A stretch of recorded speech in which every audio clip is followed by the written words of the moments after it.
perhaps the easiest entry point into Overwatch for all you shooter fans out there is a man called Soldier 76. He's got a rifle, he's got a gun, and he runs around a lot. Chris Waters here with Erick Tay talking about Overwatch hero guides, and we're going to tell you what it takes to get into the field and be effective as Soldier 76. Erick? Yeah, Soldier 76, very Call of Duty-like character, accessible for everyone.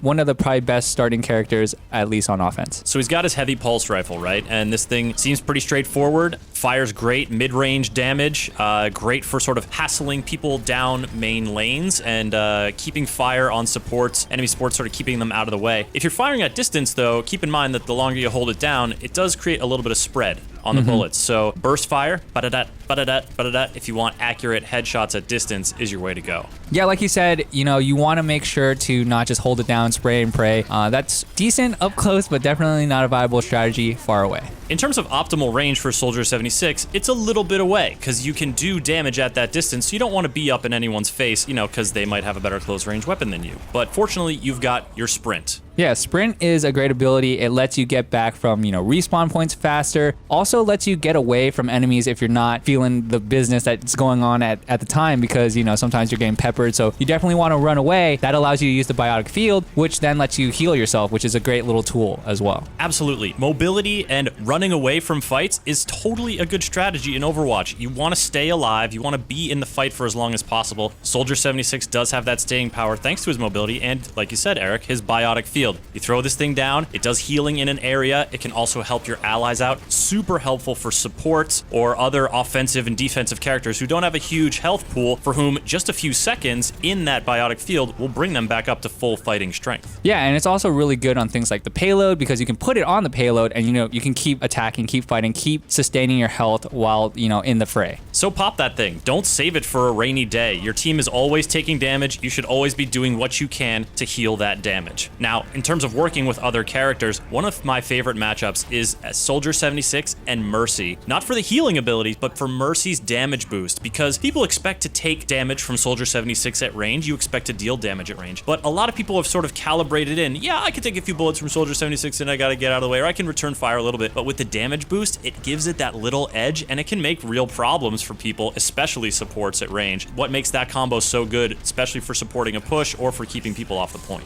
Like you said, it's very strong. Like people underestimate the power of that, just that added boost. It just, a few shots can take down some of those supports. It's really strong, and it goes really well with his Helix rocket, which is his other ability, which with your right click, you can basically shoot like a grenade, and it does a lot of damage. It pretty much goes in a straight line. It's not like a Junkrat grenade. It's pretty much like a rocket. Absolutely, and that thing, again, you want to be using that as much as you can, because little by little, that's going to stack up how much damage you're outputting on the other team. Now, who do you target with that thing? It's great for peeking around corners and taking down those turrets, that Bastion, that Torbjorn turret, giving them some trouble. Also, if someone's really up in your face, shoot it at the ground. It's going to do some splash damage. It's going to give you a little bit of room, and it's also great for just that finishing blow on someone you've engaged. You sort of shoot them with your bullets a little bit, you start seeing where they're going to flee, lead them with the rockets, boom, they're dead. Great on tracers, trying to get it in your face, as you said, just one shot right into her face, she's dead. Also good for kind of getting enemies behind cover, because it's going to get that little splash damage, and I think it does do a little bit of a knockback, so it's a nice little kind of like, maybe you get them off the edge, but probably not. Now let's talk Ultimate, the tactical visor, aka aimbot mode. Yep, just like he said, it's aimbot. He says, I've got you in my sights, and basically the reticle is like a lot bigger. Basically you can hold and spray and pray at that point, because it's going to lock onto whoever your kind of like general directions at, and it melts supports, and he reloads faster. And the reloading faster is so key, because you want to be pouring on the damage when your ultimate is up, targeting those supports. You'll do good damage to a tank for sure, but like if you can get a few offense or defense characters in your sights when you pop that ult, it's going to be trouble for them, and it's going to be gravy for you.